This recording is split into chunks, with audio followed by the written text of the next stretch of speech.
We've got more footage of Caitlin Clark and Stephanie White going at it.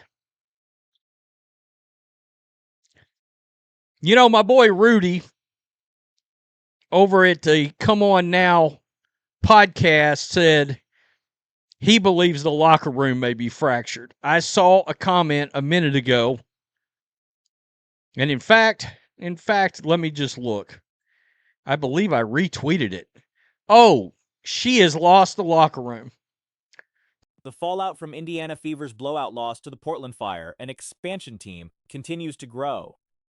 Fan anger has reached a new level with Stephanie White at the center of the storm, and new footage of a tense sideline exchange between White and Caitlin Clark adding fuel to an already volatile situation.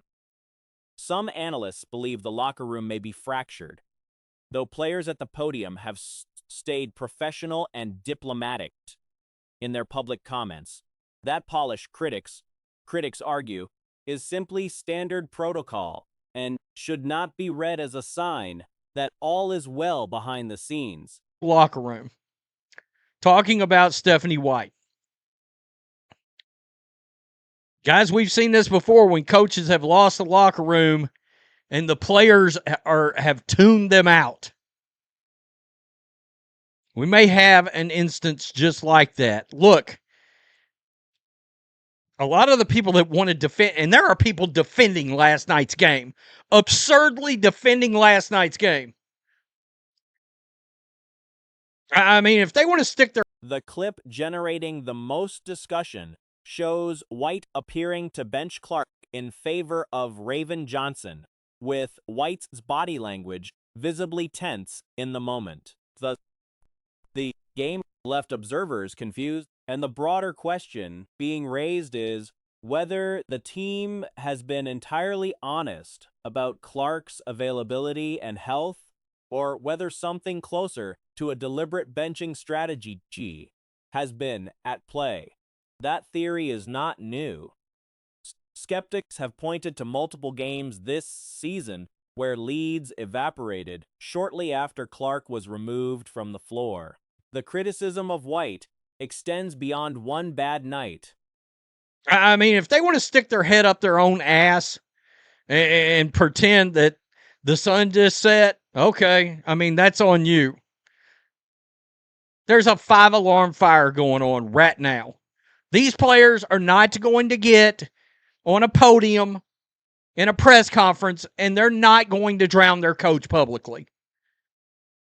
They're going to be professional. They're going to be like, oh, everything's fine, blah, blah, blah, blah, blah. And that does not mean it's true.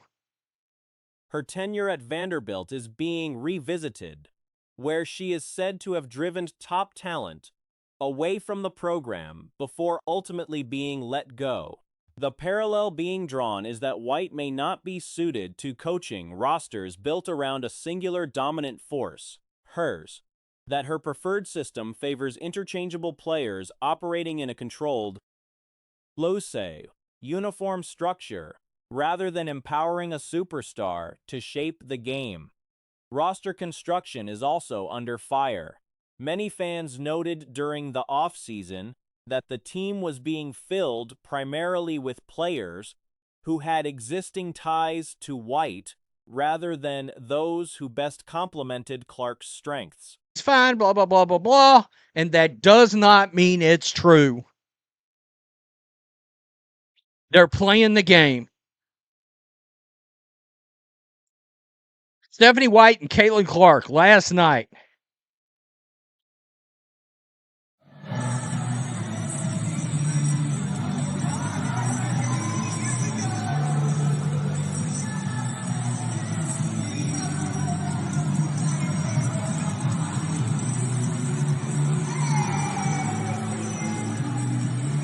The absence of reliable front court depth, exposed brutally against Portland's paint, is seen as a direct consequence of those decisions. The front office, including Amber Cox and team ownership, is being held equally accountable for what many consider a squandered opportunity.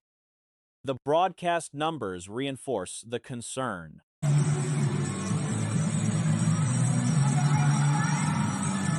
I swear to God, it looks like she just benched her. It looks like she just benched her for Raven Johnson. And look at Stephanie White's face. Look at Stephanie White's face. She's pissed. She's pissed. She's mad. And I'm sure Caitlin Clark's not happy because, hell, A Fever game on USA Network recently drew 643,000 viewers. Well under the million-plus threshold the network would have hoped for when securing the media rights deal. Ratings that were expected to be driven by the Clark effect have instead declined, and the organization has been notably quiet about the numbers. Fan sentiment online is running heavily against the current coaching staff. hell, if we don't understand what the hell's going on, if we don't know what's going on with all these senseless, weird substitutions and the way she's managing minutes and this and that and the other, have we even considered the idea that this team is lying to us about this injury situation and they're just flat, soft benching Caitlin Clark?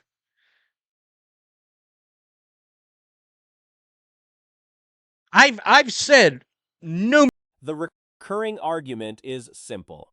A generational player requires a coaching environment that elevates rather than limits her. Whether the organization moves to address that before irreparable damage is done to both the season and the broader momentum. Clark brought to the league remains the central question hanging over the franchise. Indiana Fever head coach Stephanie White faced sharp criticism following another loss, this time to Portland, with the post-game press conference drawing particular attention for how she addressed her rotation decisions. I've said numerous times, if you give Stephanie White truth serum, she believes this team is better without Caitlin Clark. That she wants this team to look like last year's team, not, and guess what? Caitlin Clark didn't play on last year's team. She played on 13 games. I've never seen Stephanie White so damn happy.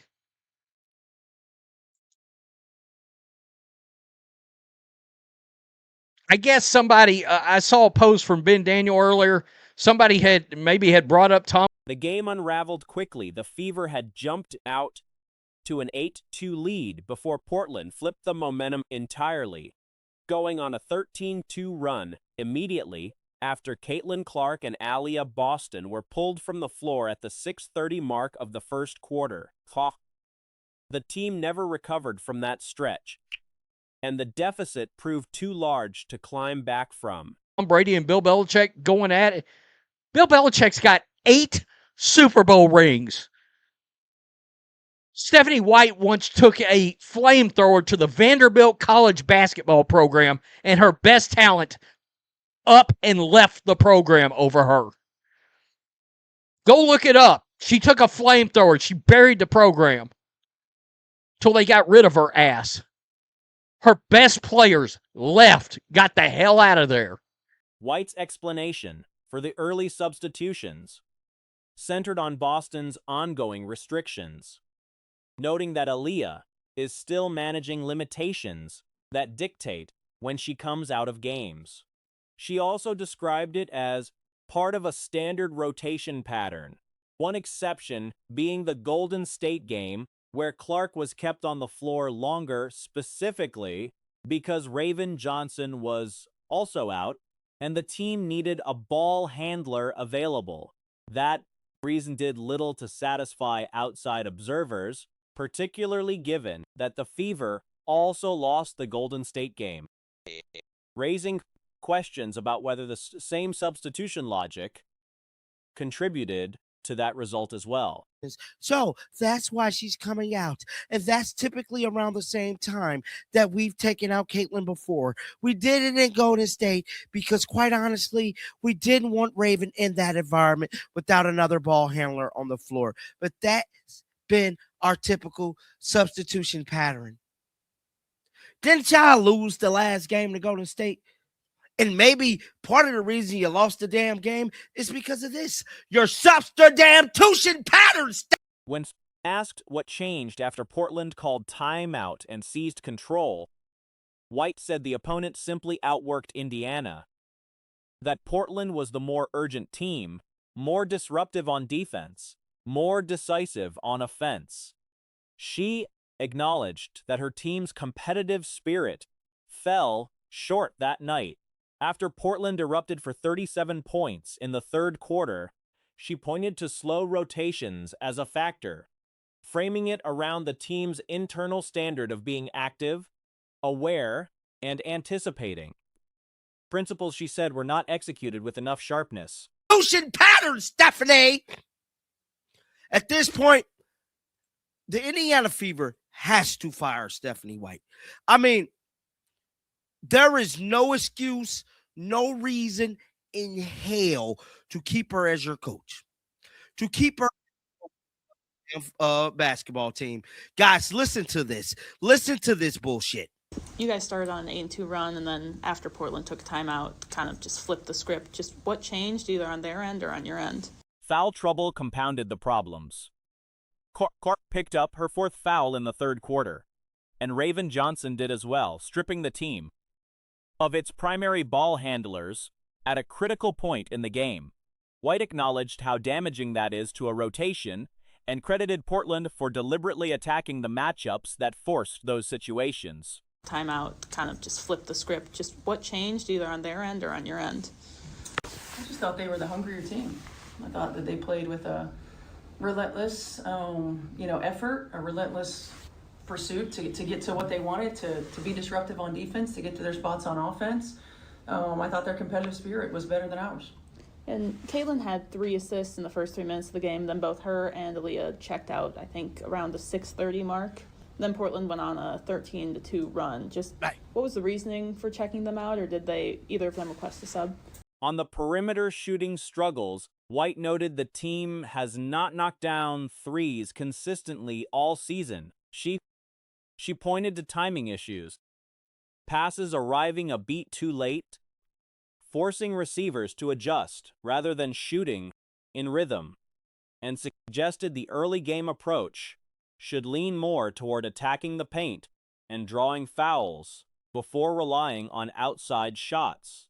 The broader frustration, pointed at White, extends beyond any single decision. The 2 run. Just what was the reasoning for checking them out, or did either of them request a sub? Well, AB's still on a minutes restriction, so she's coming out.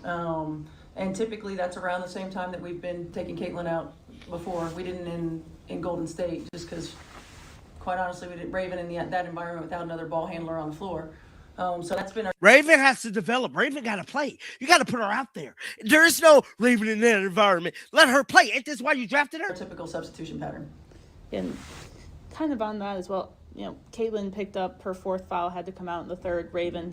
Critics argue that the rotation inconsistency has been a season-long issue, sometimes playing big, sometimes going small, with lineups shifting in ways that seem to destabilize rather than settle the team. The criticism also targets the front office, with Amber Cox and Kelly Christoph named alongside White as figures whose collective decisions have undermined what was supposed to be one of the most compelling rosters the franchise has put together. The call for White's dismissal has grown louder following this loss, with the concern being that without immediate structural changes, the Fever are heading toward a losing streak they may not be able to pull themselves out of. Caitlin picked up her 4th foul, had to come out in the 3rd. Raven had her 4th foul in the 3rd as well. Just how did that affect your point guard rotation, losing those ball handlers? Yeah, it's tough. I mean, it's tough when you have your primary ball handlers that are in foul trouble. It affects your ability, number one, for them to be on the floor, and number two, I thought Portland did a really good job of attacking the matchups that they wanted, and that created foul trouble, that created rotations, it created opportunities for them to run free for offensive rebounds as well, because we were in rotations, and then obviously when you got players in foul trouble, you gotta weigh the risk of leaving them out there. And Caitlin, something I've noticed press conference at the press conference at the press conference, is Stephanie White fails to take responsibility for her action. Now, when they asked her about this damn substitution, this is our, not this is my, not this is on me. This is our normal substitution. This is our normal substitution. Where is the accountability as a coach? You're the commander and chief of this basketball team. Said, with Portland scoring 37 points in the third quarter, she said she thought rotations were a little bit slow then, but how does foul trouble just go into that? Of obviously, I don't know if foul trouble has a lot to do with rotations. I think it's just anticipation. I think it's activity, anticipation, and awareness. We talk about our 3As all the time, and awareness. We talk about our 3As all the time: active, aware, and anticipate. When we started going to some of our doubles, we were slow in our rotations, and we've got to anticipate when. We've got to be active and get there quickly. But there has to be a sense of urgency, and I thought that they played with more urgency than we did. And this is the second straight game you guys have started struggling from 3-point range. I think Thursday you started 0-8 from 3, and then tonight it was 0-9 before Sophie made a 3-pointer late in the second quarter. Just how can you get